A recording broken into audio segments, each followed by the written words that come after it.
Welcome to The Explainer. Today we're diving into an absolutely fascinating story of pure technological disruption. We're looking at how something that started out as basically just a glorified quote machine completely transformed global finance as we know it. This is the story of Nasdaq. It's essentially the ultimate tech startup, a system that literally disrupted centuries of old-school Wall Street tradition to become the absolute global standard for electronic trading. But hey, the journey wasn't without its massive shocks, right? Imagine an entity losing nearly 80% of its gains in just a couple of years right after the dot-com bubble burst in early 2000. It's wild to think about. So how does an exchange survive that kind of devastating crash, keep its credibility intact, and eventually become home to an index boasting a market capitalization of $33.70 trillion by late 2025? It's a massive shift. It directly impacts the portfolios of millions of us today. And honestly, it all comes down to its foundation. Section 1. The Electronic Revolution. Okay, so to understand how it got there, we really have to go back to 1971. The National Association of Securities Dealers, or NASD, launched Nasdaq with one very specific mission: to automate the over-the-counter, or OTC, securities market. Because at the time, this market was completely opaque. It was fragmented, it was incredibly slow. Guided by Gordon Macklin, who is widely credited as the father of Nasdaq, the whole system was designed to bring some much-needed order to all that chaos. Just think about it for a second. For centuries, trading was all about loud, sweaty brokers shouting over each other and crowded exchange pits. If you wanted to trade OTC shares, you had to do it entirely over the phone, and prices literally varied from dealer to dealer. Nasdaq completely changed the game. They replaced those chaotic phone calls with quiet, computerized price quotes displayed right on screens. Now, in its early days, Nasdaq didn't actually execute the trades. It was simply a centralized quote display system. But even just by doing that, a mere screen disrupted centuries of open outcry trading. And this practical innovation explains exactly why early digital pioneers flocked to it. Nasdaq offered real-time quotes that were just inherently faster and way more accurate than human communication. Plus, they had an open architecture that let third-party market makers plug right in. When you combine those tech innovations with listing requirements that were, frankly, looser than the New York Stock Exchange or the American Stock Exchange, well, it naturally became the preferred home for emerging startups of the digital computer era. We're talking about companies like Intel, Apple, and Microsoft. Section 2. Crashes and Turning Points. Let's move to and see how this builds, because innovation always comes with growing pains, right? Let's trace the critical events that forced this simple quotation system to evolve into a fully functioning electronic exchange. By 1983, Nasdaq introduced Level 2 data, giving traders a much-needed window into supply and demand. Then came the massive shock of the 1987 Black Monday crash, which served as a huge catalyst for change. And then, by the late 1990s, faster internet connections and online brokers like Ameritrade and E-Trade came along, allowing retail investors direct electronic access and fully democratizing the market. So you might be wondering, why exactly was Black Monday in 1987 such a major turning point? Well, as the market plunged, Nasdaq market makers actually withdrew their quotes. They literally stopped answering phone orders. Retail investors were completely stuck. No way out. Because of this, regulators stepped in and mandated the adoption of the Small Order Execution System, or SOES. It automatically filled orders up to 1,000 shares without any phone negotiation. This forced automation permanently shifted trading away from voice calls and pretty much cemented Nasdaq's electronic future for good. And that electronic efficiency perfectly positioned Nasdaq for the massive tech boom of the 1990s.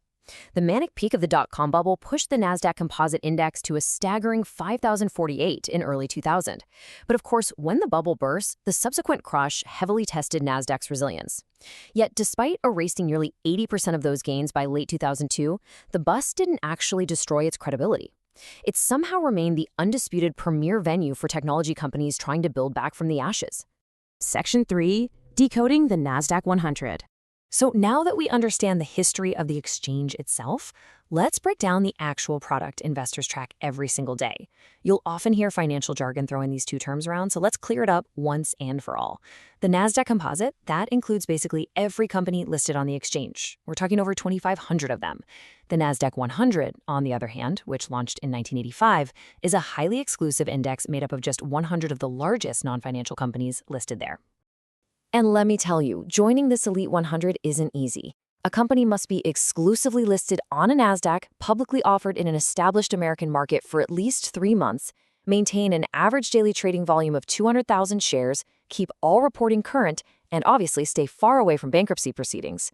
But interestingly enough, there's technically no minimum market capitalization requirement. Let that sink in. You just have to be among the top 100 non-financials that meet all these other strict, rigorous standards.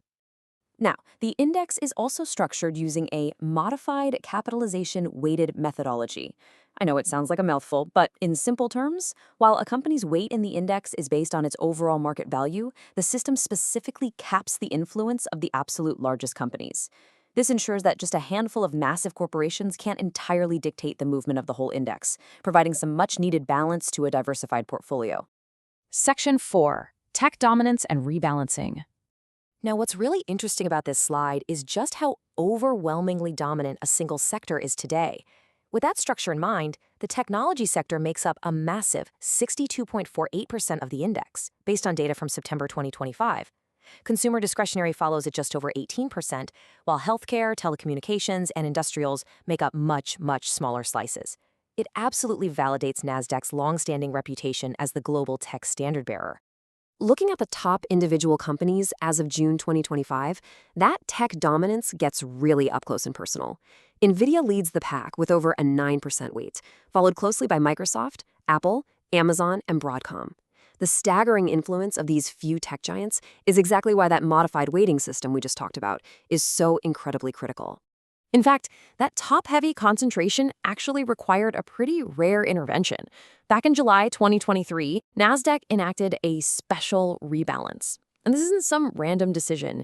It's a mechanical necessity that gets triggered whenever the combined weight of stocks individually representing more than 4.5% of the index exceeds 48% in total. A massive rally in major tech and Tesla stocks pushed them right over this threshold, so Nasdaq literally had to step in mechanically to reduce all that overconcentration.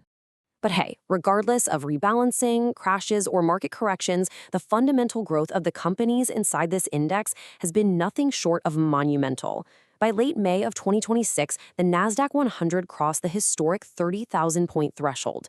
It's a huge testament to the sheer compounding value of the digital and tech economies that it tracks.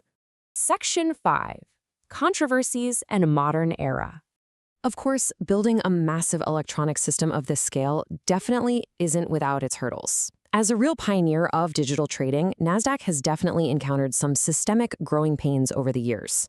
We saw a 2011 insider trading case involving a former executive. Then, in 2012, technical glitches during Facebook's highly anticipated IPO resulted in a $10 million SEC penalty and $62 million in compensation payouts.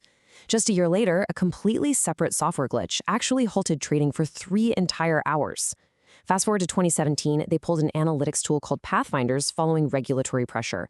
And stretching right into the 2020s, ongoing legal disputes over the fees charged for proprietary market data continue to spark a lot of debate.